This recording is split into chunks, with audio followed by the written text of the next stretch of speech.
Mini episode 840 of the FDH Lounge is brought to you by Sportsology, delivering unconventional columns and webcasts about sports, TV, music, movies, and more. Follow them on the web at sportsology.com. The FDH Lounge. You'll want to schedule your life around it.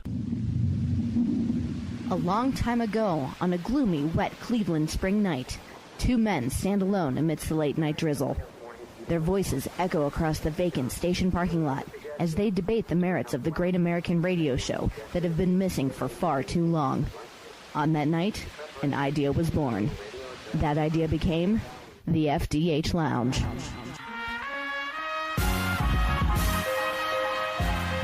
Welcome to the FDH Lounge. Welcome to FDH Lounge mini episode number 840. I'm FDH managing partner Rick Morris here with our preview of Fargo episode 3.6.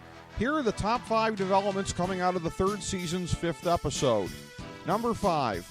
The show takes a weird turn with Varga's first burst of overt anti-Semitism. It's strange that this is the week that this happened, because we are going to address a column from our good friend Adam Buckman at MediaPost.com. We strongly suggest that you check it out. In this column, dated May 8th, he picked up on the show's indulgence in Jewish stereotypes this season with a Minnesota lawyer and a Hollywood producer in the first 3 episodes. He branded these examples anti-Semitic. Adam is one of the smartest people that we know about TV, but often on issues like this, you gauge the intent from your own vantage point.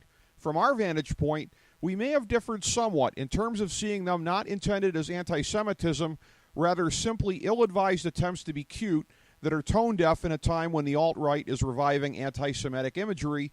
But then this week happened, and we're not sure what to make of everything. Clearly, Varga's anti-Semitism is meant to further underscore his villainy, but that just makes the show's previous use of stereotypical Jewish characters that much more baffling. Whatever the intent, and maybe we were right all along not to think the worst of the creative team, they have at minimum been clumsy and inconsistent with their intentions in this regard, and that's noteworthy because we rarely have a bone to pick with them. Number 4, time for Mo to stop being a schmo. In its first 2 seasons, Fargo has employed the device of the police official who, because of a stubborn streak, unwittingly impedes the good guys in solving the crime. Both times they made this device work for them. Right now, the show's going to be on thin ice if they keep Chief Mo Damick in the role of obstructionist for too much longer. He's all too eager to brush off a violent murder in an area that sees little in the way of such crimes. No matter how stubborn he may be, he's going to pass the point of believability as a character if he continues getting in Gloria's way for no good reason. Number 3, new characters have entered the picture and will create more wrinkles on the landscape. Rich widow Rudy Goldfarb wants to get into the parking lot business and is willing to either align with Stussy or go up against them. Neither one's going to work from Varga's perspective. There's not room for any more partners in the firm, and there's no room for anyone to cut into their profit margin, at least their legitimate one. And speaking of that distinction, IRS agent LaRue Dollard is now poking around Stussy because of Ray's insistence on taking that $10,000 in his brother's name. You can already see that Varga's preparing to stop him by any means necessary, but making a move on a federal official may be just a bridge too far. At a certain point, Gloria is sure to turn her attention to Varga, and maybe Dollard's demise will be a key point in her bringing Varga to justice. Number 2, the war between the Stussy brothers keeps burning ever hotter. Enraged by Cy dropping a dime on him and costing him his job after destroying his beloved Corvette, Ray frames his brother for adultery and quite possibly costs him his marriage. Then Nikki takes that horrific beating from Cy's new business associates, and even though Cy himself is under their thumb, there's no way that Ray is going to extend the benefit of the doubt to his brother or his key assistant. The cycle of vengeance is exploding to new levels right before our eyes. Number 1, Cy is in everyone's crosshairs now. Ray and Nikki already hate him. Winnie knows that he's hiding something about the hit and run at the diner. Varga is getting in Emmett's ear about him, and Varga himself has now declared war by way of a bitter and humiliating drink.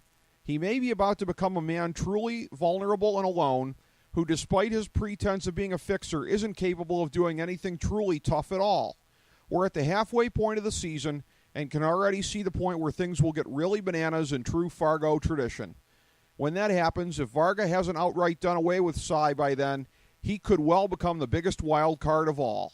Thank you for tuning in to this mini episode of the FDH Lounge. As we bring the show to a close, we would like to extend our deepest gratitude to NBC, CBS, ABC, Fox, all Clear Channel affiliates, TNT, TBS, USA, UPN, Deadspin.com, YouTube.com, YTMND.com, MySpace.com, various blogs, Fox News, CNN, CNBC, MSNBC, IamBoard.com, Billboard.com, Google.com, ESPN, ESPN2, ESPN News, ESPN Classic, NBA TV, NFL Network, Sports Time Ohio, Athlon Magazine, Comedy Central, Cartoon Network, The Boomerang Channel, QVC, BET, The Spice Channel, Steno Notebooks, Manwich, Papermate Office Supplies, waitresses, strippers, bartenders, garbage men, janitors, microwave popcorn, the writers of The Office, Scrubs, Entourage, My Name is Earl, Oz, Metalocalypse and the Boondocks, Aquafina, and The Periodic Table of Elements.